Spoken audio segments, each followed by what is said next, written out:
नमस्कार, मेरा नाम प्रशांत है और आप देखना शुरू कर चुके हैं डेली लाइन का न्यूज़ फाइल बुलेटिन। आज की बड़ी खबरों पर बात करने से पहले एक नज़र डालते हैं कल दिन भर की चर्चा में रही खबरों पर। संसद की 96 साल पुरानी इमारत में कार्यवाही का कल यानी कि 19 सितंबर को आखिरी दिन था। इसके अलावा नई संसद में पहले दिन लोकसभा में ऐतिहासिक महिला रिजर्वेशन बिल पेश किया गया। उधर भारत ने कनाडा के उन आरोपों को खारिज कर दिया जिसमें कहा गया था कि खालिस्तानी हरदीप सिंह हत्या में भारतीय एजेंट्स का हाथ हो सकता है। और अब बात करते हैं आज की बड़ी खबरों। संसद के विशेष सत्र का आज तीसरा दिन है। कल यानी कि 19 सितंबर को सत्र के दूसरे दिन लोकसभा में महिला आरक्षण बिल पेश किया गया था। सरकार ने इसे नारी शक्ति वंदन विधेयक नाम दिया है। इस बिल को लेकर लोकसभा में 7 घंटे की चर्चा होनी है। बता दें कि यह सदन की कार्यवाही के साथ शुरू होकर शाम 6 बजे तक चलेगी। बिल पर चर्चा के बाद प्रधानमंत्री नरेंद्र मोदी भी भाषण दे सकते हैं। इस बिल के मुताबिक लोकसभा और राज्य की विधानसभाओं में महिलाओं के लिए 33% रिजर्वेशन लागू किया जाएगा, जिनमें लोकसभा की 543 सीटों में से 181 सीटें महिलाओं के लिए आरक्षित होंगी। और अब आपको बताते हैं कि यह खबर आपके लिए अहम क्यों है। दरअसल आरक्षण का प्रस्ताव करीब 3 दशक से पेंडिंग पड़ा हुआ था। साल 2010 में मनमोहन सरकार ने राज्यसभा में महिलाओं के लिए 33% आरक्षण बिल को बहुमत से पारित करा लिया था, लेकिन समाजवादी पार्टी और राष्ट्रीय जनता दल ने इस बिल का विरोध करते हुए तत्कालीन यूपीए सरकार से समर्थन तक वापस लेने की धमकी दे दी थी, जिसके बाद यह बिल लोकसभा में पेश नहीं हो पाया। अब इस बिल को बीजेपी ने एक बार फिर से पेश किया है और माना जा रहा है कि 2024 लोकसभा चुनाव से पहले यह बिल काफी अहम साबित होने वाला है। और अब बात करते हैं आज की दूसरी बड़ी खबर की। अगली बड़ी खबर कर्नाटक हाईकोर्ट की एक बेहद अहम टिप्पणी से जुड़ी हुई है।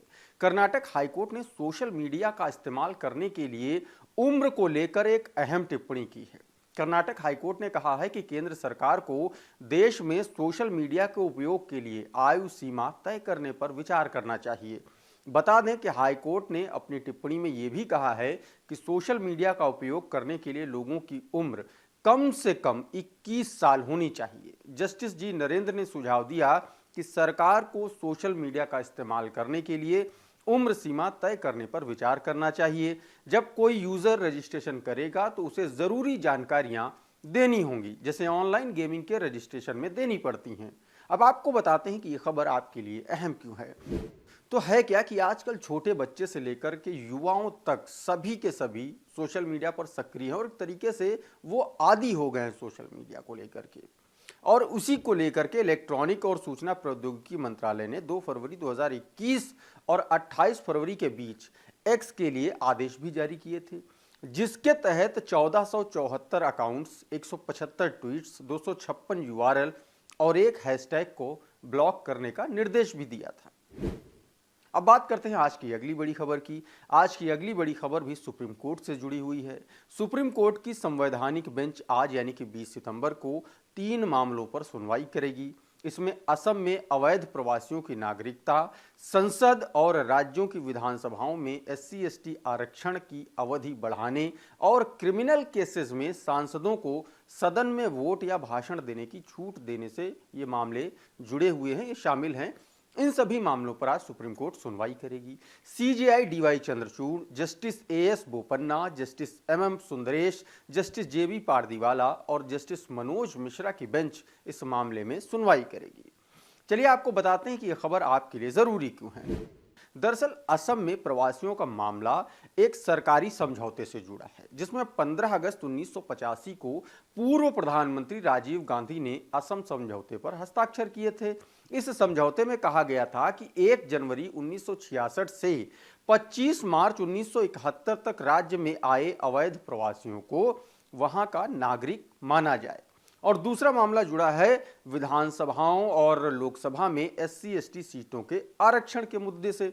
सुप्रीम कोर्ट में संसद और राज्यों की विधानसभा सीटों में SC/ST के आरक्षण की अवधि 10 साल के लिए बढ़ाने के मामले में याचिकाएं दाखिल की गई थी, जिनमें आरक्षण देने वाले 19वें संविधान संशोधन अधिनियम 1999 की वैधता को चुनौती दी गई थी। और तीसरा मामला इसलिए अहम है क्योंकि ये सांसदों पर चल रहे आपराधिक मामलों से जुड़ा है। दरअसल इस मामले में एक सवाल पूछा गया है कि क्या कोई सांसद या विधायक सदन में भाषण देने या वोट देने के लिए क्रिमिनल केस में छूट का दावा कर सकता है। और अब बात करते हैं आज की अगली बड़ी खबर की। पिछले कई दिनों से देश भर में भारी बारिश हो रही है। आज सुबह सुबह अयोध्या में भी तेज बारिश हुई। इसके अलावा लखनऊ, कानपुर में काले बादल छाए हुए हैं। मौसम विभाग ने बुधवार यानी कि 20 सितंबर को लखनऊ, वाराणसी और गोरखपुर समेत 45 जिलों में बारिश का येलो अलर्ट जारी किया है।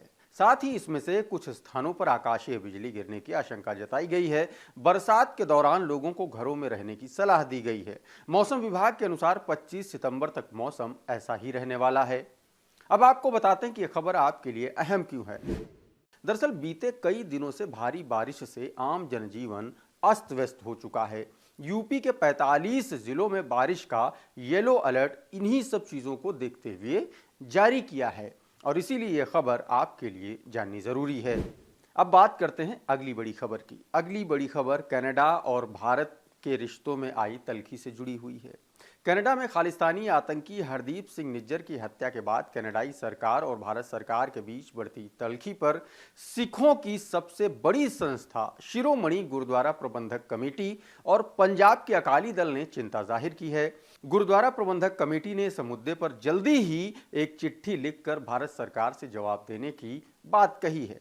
चलिए आपको बताते हैं कि यह खबर आपके लिए जरूरी क्यों है। दरअसल मामला अंतर्राष्ट्रीय स्तर पर भारत की साख से जुड़ा हुआ है, इसलिए यह खबर आपके लिए जाननी जरूरी है।